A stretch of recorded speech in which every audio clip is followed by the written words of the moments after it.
It might become easier for you to build your account if you can trade reasonable sizes like this and hold your positions. Welcome to the Wall Street Fanatic community, and in this video we are going to talk about how to trade small accounts consistently. Now first, what sizes of accounts do we consider as small accounts? Basically anything below $500.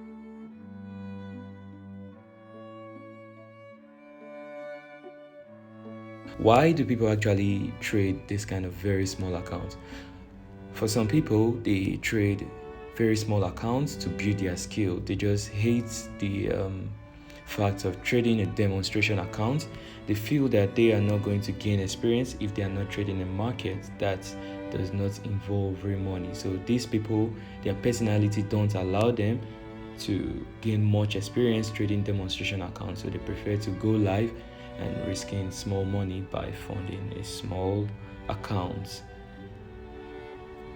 So people who trade small accounts to build their skills, they can take risk with their small accounts, comparatively higher risk, and they can always fund again if they blow up the funds, and they are not worried about the profit or loss. Rather, they focus on understanding the type of trader they are, and they try to also understand how they trade more. So it's just self-realization, trying to understand the game of trading itself.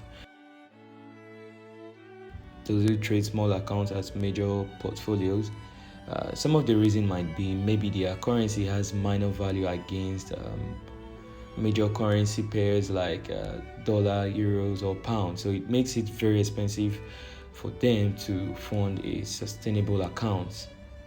An individual financial situation can also be a major determinant. So if the person does not have enough money to fund standard accounts, it might be a very micro account. This person will be funding a very small size account.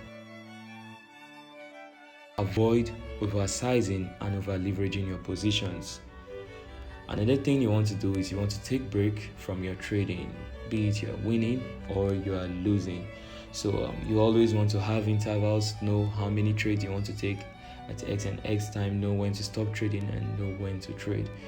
Then if you also have small accounts, you want to build a strategy taking rapid profits.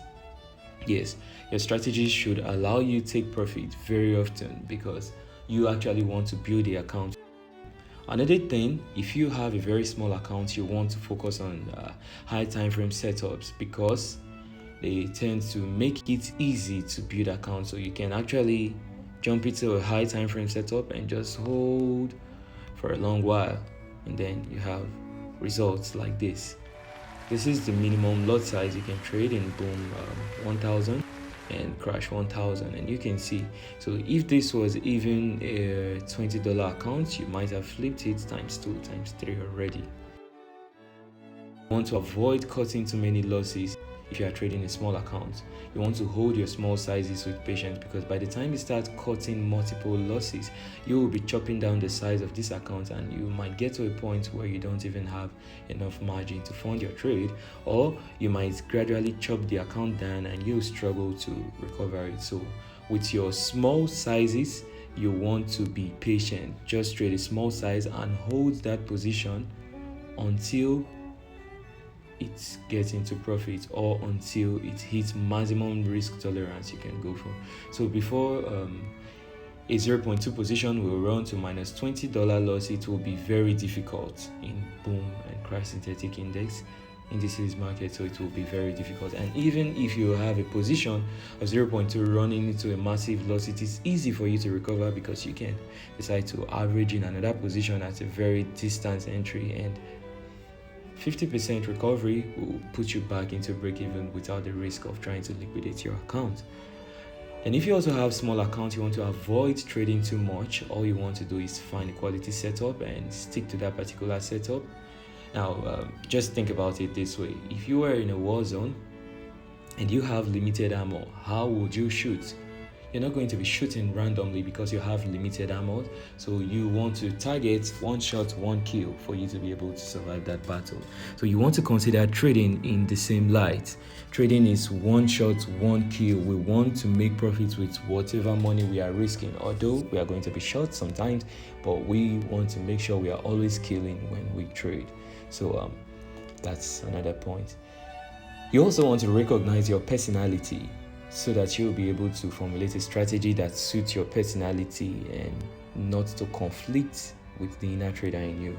So if you have natural tendency in your normal life to be impatient, it simply means once you come into this marketplace, you're likely going to be a scalper.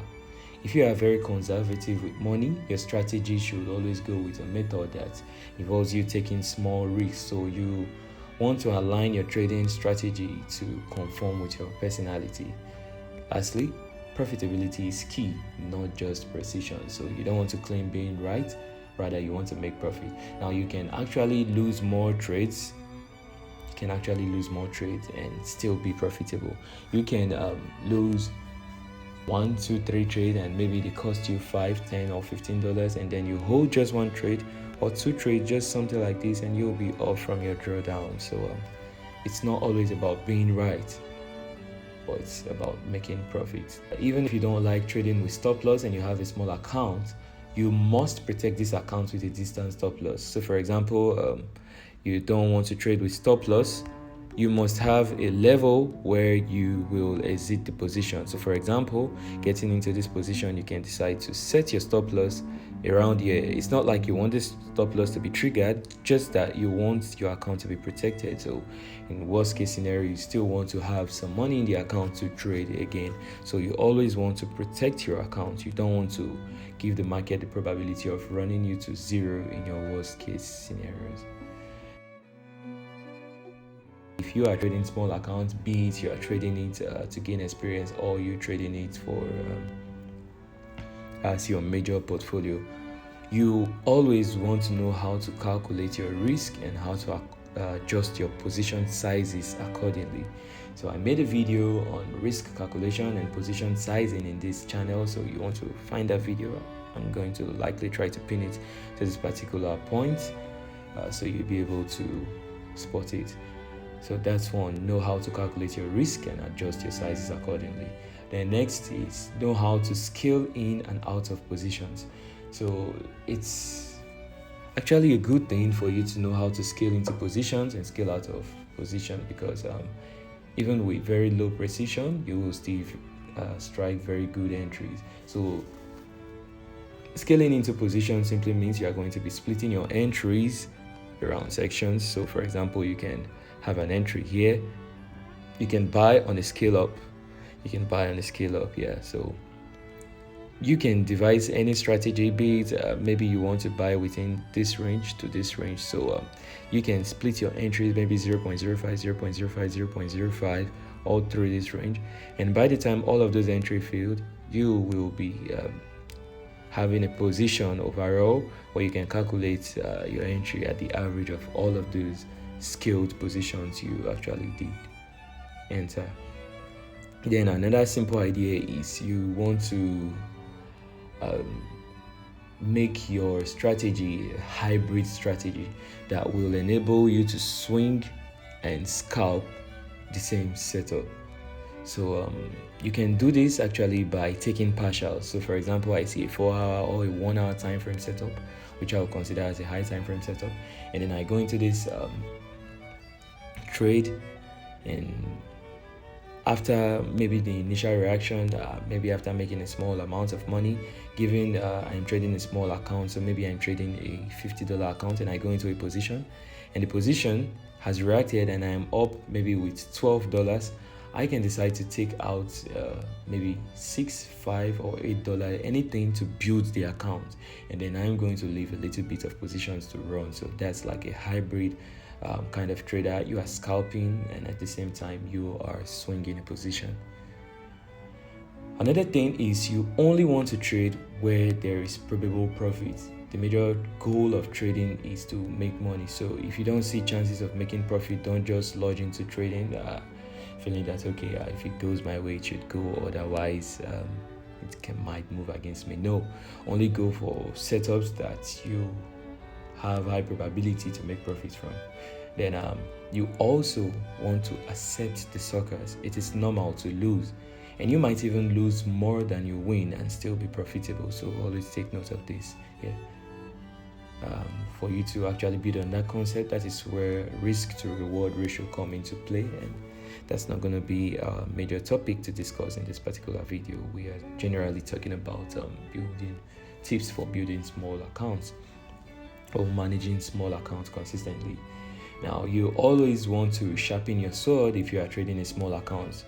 I simply mean you want to continually improve your knowledge, because for a fact that you are trading a small account, it means something is yet to click for you.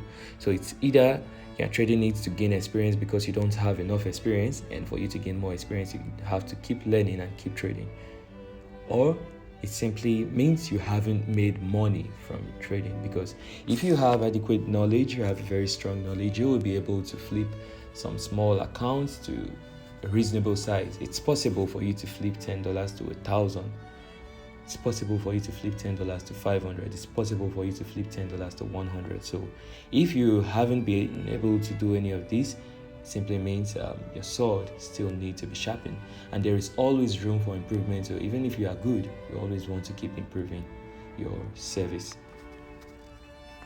You also want to trade few trades with high time frame setups. Yes, take few trades with high time frame setup. It's very helpful.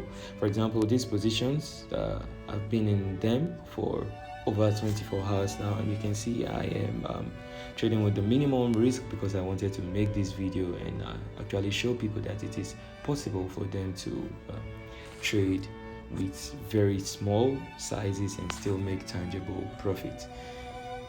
So this position, you could see the drawdown here. If you actually calculate from my entry, 1 2 3 2 1 down to this point, 1 2 2 6 7, this drawdown was not even up to $10. So you just want to hold your position and your small positions and let them do what they want to do and run into profit, as long as the setup is not invalidated. So just hold those positions. Don't trade over leveraged positions that will make the market liquidate you before running towards your direction. Then finally, you want to trade pairs with low risk. So if you look at the pairs I actually have here, these actually are the pairs I do trade. This volatility 10, 10x, 25, boom 500, boom crash 500, boom 1000, and crash 1000. But from volatility 75 and below, I do not trade all of these. Simply because I tend to focus on the pairs with lower risk. Now, I will disagree that volatility 75 is the most lucrative pair. That's not true. You are simply holding larger sizes. I did a video explaining how to select and avoid which pairs to trade. So if you need more profit, instead of you trade 0.001 in volatility 75, you can also trade boom 500 1.0 lot size, which is equivalent to 0.001 in volatility 75. So more profits. If you want to make more profits in any of all these low risk index, you just want to increase your position sizes. So you can watch this video over and over again, try to apply all of these tips and use all of these to improve your trading.